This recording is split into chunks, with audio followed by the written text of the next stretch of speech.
شاخ گل، برنامه شماره 240.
ز رخ پرده برای دل من، برد از من دل و بنشست به جای دل من.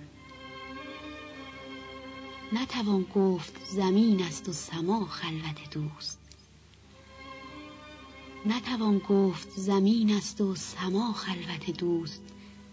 خلوت سلطنت اوست سرای دل من. دل من کشتی نوح است به دریای وجود، ناخدای دل کشتی است خدای دل من. ناخدای دل کشتی است خدای دل من. نرسیدند به سر منزل مقصود صفا، نرسیدند به سر منزل مقصود صفا، مگر آن قوم که رفتند به پای دل من.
سراینده این ابیات چنان که از بیت مقطع شنیدید صفا تخلص می نموده. نرسیدند به سر منزل مقصود صفا، مگر آن قوم که رفتند به پای دل من. نامش محمد حسین بود، زادگاهش اصفهان و به طوری که ادیب نیشابوری می نویسد از 15 سالگی عازم خراسان شد و در آنجا ساکن گشت و تا پایان عمر در آنجا مقیم بود. صفای اصفهانی از شعرای به نام قرن 13 است و چون در فلسفه و حکمت دست داشته به حکیم صفای اصفهانی مشهور گردیده است. حکیم صفای اصفهانی مردی بود وارسته و آزاده. در سرایندگی به واسطه ترکیبات بدیع، شیوه خاص و بحوری که برای غزلیات خود انتخاب می نموده و به خصوص اینکه از تقلید محترز بوده، از سایر شعرای قرن اخیر ممتاز است. از حکیم صفای اصفهانی دیوانی چند باقی است، از آن جمله دیوانی که به خط میر ابوالقاسم خوشنویس آستان قدس رضوی است.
غارت گره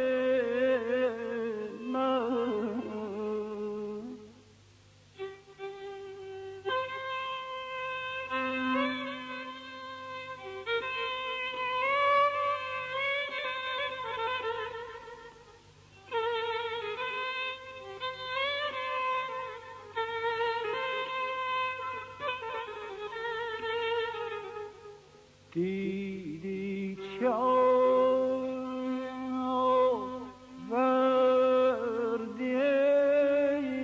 دوست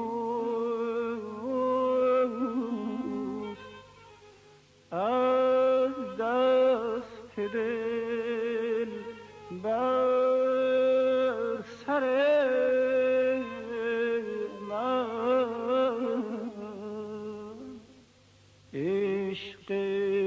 تو در دل نهان شد دل زار و تن ناتوان شد رفتی چو تیر و کمان شد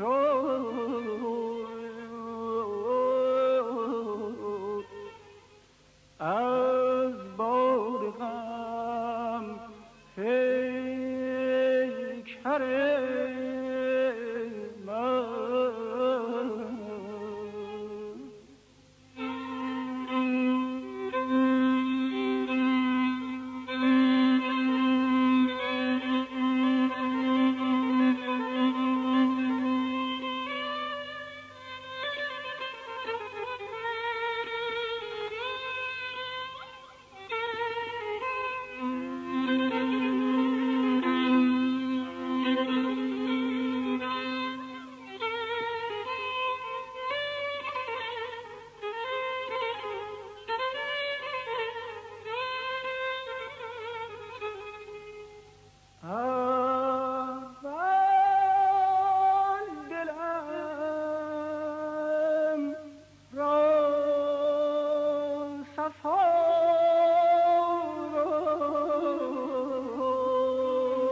پیوسته دلت شاد و لبت خندان باد.